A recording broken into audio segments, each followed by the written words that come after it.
Arms हमारे body का वो पार्ट जो कि सबसे ज्यादा विजिबल होता है, फिर चाहे आप टी शर्ट पहनो या फिर शर्ट, स्कूल जाओ, कॉलेज या फिर ऑफिस। और देखा जाए तो बॉडी बिल्डिंग इसी मसल ग्रुप से सबसे ज्यादा एसोसिएटेड है। और इनिशियली देखा जाए तो हर कोई सिर्फ बड़े आर्म्स के चक्कर में जिम ज्वाइन करता है, लेकिन ये वही मसल ग्रुप है जिसको मेरे को सबसे ज्यादा ग्रो करने में दिक्कत आई। And I used to think कि यही मेरा सबसे वीक बॉडी पार्ट है, लेकिन कुछ छोटे छोटे चेंजेस की वजह से मैंने अपने इसी सबसे वीक बॉडी पार्ट को सबसे ज्यादा डोमिनेटिंग बॉडी पार्ट बनाया। इसलिए वीडियो में आपको मैं बताऊंगा आगे कुछ ट्रिक्स, टेक्निक्स और tools through my personal experience जिसने मुझे मेरे आर्म्स को ग्रो करने में बहुत ज्यादा हेल्प करी। और वीडियो में आगे हम बात करेंगे मेरी कुछ टॉप फेवरेट एक्सरसाइजेज जिसने मुझे पर्सनली अपने आर्म्स को ग्रो करने में बहुत ज्यादा हेल्प करी। इसलिए वीडियो में आखिरी तक जरूर बने रहना और चैनल को जरूर सब्सक्राइब कर लेना, क्योंकि अब हर हफ्ते इस पे एक फिटनेस रिलेटेड कंटेंट आता रहेगा। तो देखो, आज तक ऐसी कोई भी एक्सरसाइज नहीं बनी जो कि सबके ऊपर काम करे। फॉर एग्जाम्पल, अगर मेरे को सबसे ज्यादा आउटपुट मिलते हैं बारबेल कर्ल से, तो जरूरी नहीं है कि आपको भी उसी से मिले। आपको अपने लिए बेस्ट एक्सरसाइज ढूंढनी पड़ेगी bye trying different exercises and different variation. आगे टिप्स पे बढ़ने से पहले हम बात करेंगे कुछ ऐसे मिस्टेक की जो कि हर कोई परफॉर्म करता है जिम में। तो मिस्टेक नंबर 1, ईगो लिफ्टिंग एक ऐसी चीज है जो कि बहुत कॉमन है बाइसेप की एक्सरसाइज में, जो कि मैं पर्सनली पहले करता था लेकिन अब नहीं। अगर आपको एस्थेटिक आर्म्स चाहिए तो आपको अपनी ईगो को फेंकना पड़ेगा और ध्यान देने पड़ेंगे कंट्रोल रेप्स पे बाय मसल माइंड कनेक्शन। अब हम बात करते हैं सेकंड मिस्टेक की। सेकंड मिस्टेक जो कि मोस्टली बिगिनर्स करते हैं वो है ओवर ट्रेनिंग। आप लोगों को ये समझना पड़ेगा कि किसी मसल ग्रुप को ज्यादा ट्रेन करने से उसका साइज ज्यादा नहीं होगा। अगर वो मसल आपका रिकवर ही नहीं हो पा रहा और आप उस पर ओवर ट्रेनिंग करे जा रहे हो, उससे आपका मसल गेन होने के बजाय आपका मसल का साइज गिरने लगेगा। इसलिए आपको ओवर ट्रेनिंग छोड़ के सिर्फ 2 से 3 एक्सरसाइज पे ध्यान देना है जिसमें आपका सबसे अच्छा मसल माइंड कनेक्शन बनता है और जो आपके लिए फेवरेट और आपके लिए सबसे बेनिफिशियल एक्सरसाइज है, बजाय उन 5-6 एक्सरसाइज के करने के जिसमें आपको मजा भी नहीं आ रहा। अब हम बात करेंगे थर्ड मिस्टेक की, जो कि है वर्कआउट फ्रीक्वेंसी। अपने मसल को हफ्ते में 1 बार के बजाय 2 बार ट्रेन करो।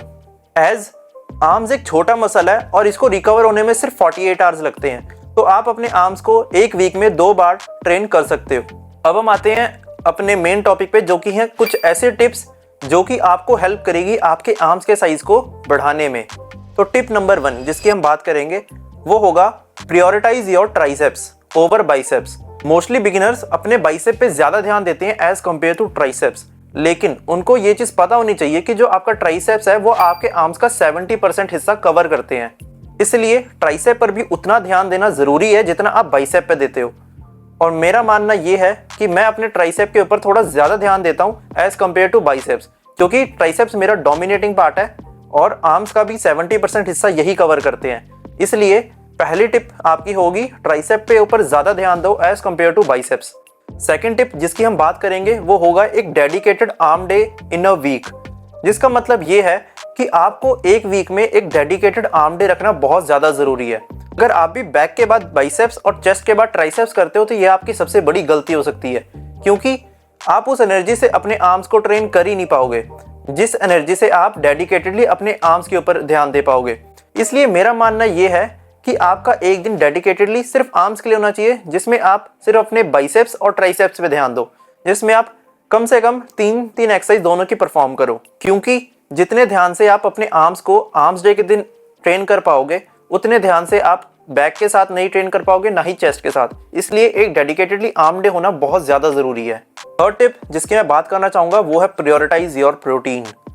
और ये एक ऐसी एडवाइस है जो कि सिर्फ आर्म्स के लिए नहीं बल्कि आपके हर मसल ग्रुप पे जाती है, क्योंकि आप जिम जाओगे, अपने मसल को तोड़ोगे, उसको रिपेयर करने के लिए क्या चाहिए? प्रोटीन। और अगर आपका प्रोटीन रिक्वायरमेंट ही कंप्लीट नहीं होगा तो आपके मसल रिपेयर ही नहीं हो पाएंगे, जिससे कि आपका आर्म्स का साइज बड़े होने की जगह घटना शुरू हो जाएगा। इसलिए ये एक ऐसी एडवाइस है जो कि सिर्फ आर्म्स के लिए नहीं बल्कि आपके सारे मसल ग्रुप के ऊपर जाती है। इसलिए अपने प्रोटीन पर भी उतना ही ध्यान देना आप शुरू कर दो जितना आप अपनी एक्सरसाइज पे करते हो। अब हम बात करते हैं उन एक्सरसाइज की जो कि पर्सनली मेरी फेवरेट है और मेरे को सबसे ज्यादा रिजल्ट मिलता है उनसे। लेकिन जरूरी नहीं है कि यही सेम एक्सरसाइज आपके लिए भी बेस्ट हो, इसलिए आपको अपने लिए एक्सरसाइज खुद ढूंढनी पड़ेगी जो आपके लिए बेस्ट हो। लेकिन पिछले 4 साल के एक्सपीरियंस से मैंने अपने 20 से 25 वेरिएशन होंगे आर्म्स के जो मैंने ट्राई करे होंगे, लेकिन आज के टाइम में मैं सिर्फ 3 से 4 ही करता हूँ, जिसमें मैं बाइसेप के लिए करता हूँ seated hammer curl, standing barber curl, जो कि आप केबल पर भी परफॉर्म कर सकते हो। तीसरी जो मैं करता हूँ वो है प्रीचर कर्ल और चौथी कंसंट्रेशन कर्ल, जिसमें से मैं अपने आर्म सेशन पे सिर्फ 3 ही एक्सरसाइज परफॉर्म करता हूँ। और हर एक्सरसाइज के 4 सेट। और ट्राइसेप्स के लिए जो एक्सरसाइज मैं परफॉर्म करता हूँ वो है स्कल क्रश, और अगर आपको भी एल्बो में पेन आता है स्कल क्रश पे तो आप केबल पे ट्राई कर सकते हो।